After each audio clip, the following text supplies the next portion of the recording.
Bonjour à tous, c'est le Prince. Aujourd'hui on se retrouve pour la vidéo que je vous ai parlé sur ma chaîne, si vous avez bien vu le message. Alors, je vais vous parler donc, du shonen que vous normalement connaissez tous. C'est Magi, The Labyrinth of Magic. Alors, pourquoi ce shonen et pas un autre comme ceux que j'ai derrière moi, vous pouvez voir. Tac tac, il y en a encore là-bas aussi. Et donc pourquoi ce shonen? Alors en fait, je regarde une chaîne de manga qui s'appelle Gonzaro. Et en fait, Gonzaro a pris donc Magi comme nouvelle analyse de manga qui a repris il y a 2 semaines, je pense. Je pense que ça fait 2 semaines qu'il a repris Magi. Au chapitre 148, je pense. Et donc, en fait, je me suis dit, bah tiens, si les viewers de Gonzaro me regardent, bon, ça m'étonnerait, mais c'est pas grave. Je le fais pour moi quand même, vu que j'aime bien ce manga et j'avais déjà le tome 1 en ma possession. Et je me suis dit, pourquoi pas faire des analyses chapitre par chapitre de ce manga. Donc cette semaine, je vous propose le chapitre 1. Donc il y a combien de chapitres dans un manga là? Ah, ça va durer longtemps. Hein. Attendez. Il y a 7 chapitres. Donc là on est parti pour 7 semaines de Magi pour tome 1 et après j'ai le tome 2 qui est en attente là. Et donc je voulais vous parler de ce chapitre 1. Donc pour comparer à l'anime qui est sorti, je ne sais plus quand non plus. Donc comparé à l'anime, en fait, là on nous présente Aladdin, et dans l'anime on nous présente, en fait on nous présente pas, en fait on arrive directement avec Alibaba qui est au chapitre 2 de ce manga, du tome 1, et donc là on nous présente Aladdin, et Lyra et Saza. J'ai pris mes notes en dessous pour que je regarde quand même. Donc voilà, et donc en fait là on voit pourquoi Saza et Lyra ils connaissaient en fait Aladdin, et c'est ce chapitre 1 en fait qui n'est pas dans l'animé. Donc en fait, on voit Aladdin qui est en train de manger les pastèques qui doivent vendre Lyra et Saza avec la caravane. Et en fait, donc là, on va dire qu'il le recueille, quoi, parce que c'est un petit garçon qui a 27 ans, même pas, on dirait. Ouais, un petit garçon de 7 ans. Et donc, voilà, ils prennent dans la caravane. Ah, j'aime bien me toucher. Et donc, voilà, désolé pour cette petite parenthèse.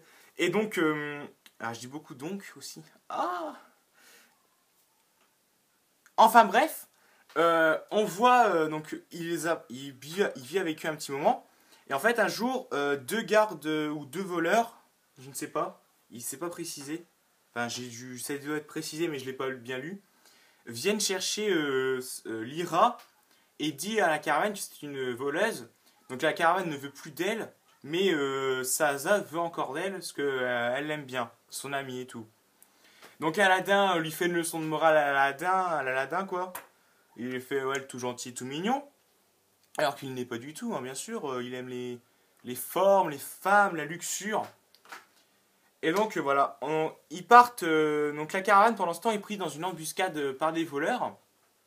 Et donc on voit Hugo et Aladdin. Bon, Hugo qui lance sa flûte.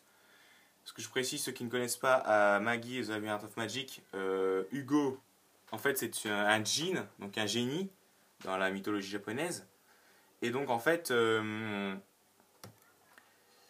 Hugo est dans une flûte. Parce qu'en fait, chaque objet magique contient un djinn.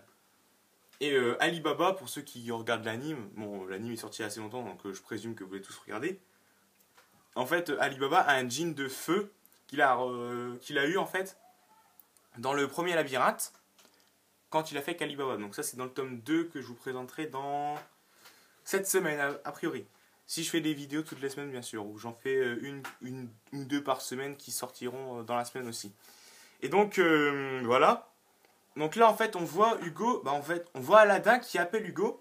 Et ce que j'ai trouvé drôle par rapport à l'animé, c'est qu'en fait Aladdin guide Hugo. Par exemple quand Aladdin fait ça, Hugo en fait fait ça avec ses bras et tape sur le sol. Quand Aladdin tape sur le sol aussi avec. Quand il fait ça, Hugo donne un coup de poing. Et en fait, quand il fait ça, Hugo s'envole. Ça, c'est dans la scène quand il bat tous les vilains d'un coup, en fait. Et il s'écrase sur le sol. Et je trouvais ça drôle. Et donc, en fait, voilà, donc, on voit Aladdin, voilà, tout mignon, tout gentil, machin. Et là, on voit qu'il contrôle Hugo. En fait, Hugo n'a pas une volonté propre comme dans l'animé. Là, c'est Aladdin qui contrôle totalement. Alors que c'est censé être son ami et pas son spectre Comme dans, je sais pas si vous connaissez, comment ça s'appelle, Blue Dragon. Voilà, Blue Dragon de Akira Toriyama. C'est ça, Akira Toriyama, c'est la... Donc je dis pas de conneries parce que là je fais une honte pour les mangas là, si j'ai un mauvais nom. Donc c'est un truc qui est passé sur Game One il y a 2 ans et demi et quelques, que j'avais bien aimé. Et donc c'était avec des spectres et tout qui étaient sous la volonté de leur maître. Donc là ça fait pareil, ça représente un peu pareil avec Hugo et Aladdin. Et donc qui bat tous les méchants et tout, donc tout va bien. Donc après la caravane lui donne une caravane pour qu'il il part dans une caravane, mais on ne sait pas encore qui y a dans la caravane. On ne sait pas encore. Mais bon, ça a un rapport avec l'animé quand même, mais épisode 4 ou 5. Donc on voit qu'il part dans une caravane avec de la nourriture. Et donc en fait, ce que j'ai trouvé drôle, les petites anecdotes de ce chapitre 1 de ce manga. Les petites anecdotes de ce chapitre 1, en fait, à la toute première page, je vais vous la lire. Pas la 2 premières pages. À la 3e page, on trouve des charognards dans le désert et il s'agit de voleurs qui attaquent les voyageurs égarés. Ils demandent de l'aide dans un repère d'origan Kelly, récupère ses affaires et vend-les. Même si ça ne sera pas très rentable. Ce n'est qu'un mioche. Gahaha. Et là, en fait, on voit un article de journal. Je sais plus c'est où. Attendez, je cherche. Regardez. La bande de voleurs Barbe Blanche a été mystérieusement décimée. Y a-t-il un changement dans l'air? Donc, bien sûr, il parle d'Aladdin qui a fait son travail, quoi. Son travail, en fait, il s'est juste défendu. Mais en fait, je sais pas si Shinobu Utaka a fait une petite dédicace à Eiichiro Oda par rapport à Barbe Blanche, mais je ne sais pas. Le manga est sorti en 2009, et donc je ne sais pas si en 2009 Marineford a déjà pris fin avec la mort de Barbe Blanche et d'Ace. Donc je ne sais pas si c'est vraiment un clin d'œil ou quoi, mais je trouvais ça drôle. Donc en fait, voilà, je vous ai présenté le chapitre 1. Et est-ce que je vous fais le chapitre 2? Non, je ne peux pas vous faire le chapitre 2. Pour la petite présentation de ce manga quand même. Donc écrit par Shinobu Utaka qui est une femme. C'est très rare de voir des femmes dans le milieu du manga. À part Bull Exorcist avec Kazue Kato, elle qui est très connue. Mais Shinobu Utaka en fait sa première œuvre. Maggie c'est vraiment sa première œuvre. Elle avait que ça pour démarrer. Et en fait si ça fonctionnait pas, bah elle était ruinée. Donc ruinée ou elle allait chercher un travail au Japon. Dans sa région. Donc en fait, ce manga en fait reprend le design de Mille et une nuits des contes, on va dire arabes. Voilà, excusez-moi du mot, mais voilà, je le dis.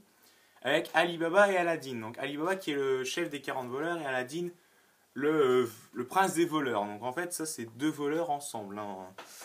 Faut pas se le cacher. Mais alors, voilà, ça reprend sur le thème de Mille et une nuits. Mais elle a voulu instaurer en fait une idée de donjon comme dans Dragon Quest ou dans tous les RPG connus. Donc en fait, elle a fait ces donjons. En fait, ces donjons sont apparus il y a 10 ans dans tout le pays ou tout le monde entier, je sais plus. Et donc en fait, il y a des conquérants de donjons. Je sais pas si ça dit conquérants de donjons. Et donc ces conquérants de donjons, à chaque donjon, il y a un djinn qui garde le donjon avec un djinn élémentaire. Donc, par exemple, Alibaba, il a le djinn élémentaire du feu. Alibaba, on ne sait pas en fait. Je pense que c'est plutôt le djinn de la lumière, mais je suis pas sûr. Donc voilà. Et ça reprend en fait. Elle a voulu faire une sorte de truc fantasy, mais à la sauce Mille et une nuits. En fait, au départ, elle était partie sur un truc de chevalier. Donc c'est expliqué dans le tome 1. Hein. C'est tout des petites fiches. Regardez, je vous en montrer une. Toutes des petites fiches comme ça qui sont bien faites. Il y a même des croquis et tout. Regardez, hop, là par exemple il y a une petite fiche, hop, je sais pas si vous voyez bien, hop. Et en fait là où je vous parle de machin avec le truc fantasy, c'est vers la fin. Je sais pas si c'est non, c'est dans le tome 2. C'est dans le tome 2 qu'ils en parlent de ça avec la petite fiche machin que. Voilà. Donc je trouvais ça drôle je trouvais ça même innovateur d'instaurer les contes de Mille et une nuits à un récit fantasy. Et il y a de la magie, vu le nom, de toute façon, The Labyrinth of Magic. Donc pour l'animé, en fait, donc ça c'est la saison 1 par exemple, The Labyrinth of Magic c'est la saison 1. Et après il y a The Kingdom of Magic. Excusez-moi pour mon anglais minable. Mais j'y peux rien. Voilà. Donc je voulais faire ce manga parce que ce manga me tenait à cœur et j'ai vu que Gonzaro l'a fait. Donc je me suis dit pourquoi pas, franchement, ce manga est pas mal. Il y a un bon thème, il y a une bonne... on va dire qu'il y a des bons dessins aussi, de très bons dessins. Ça en fait ça part du chibi, du dessin simplifié, du dessin très détaillé. Donc ça que j'aime bien. Et donc je voulais présenter ce manga absolument. Où j'hésitais en fait avec Shinogeki no Soma Food Wars. Mais bon, j'ai que le tome 1, donc il fallait que j'achète les autres tomes. Donc voilà.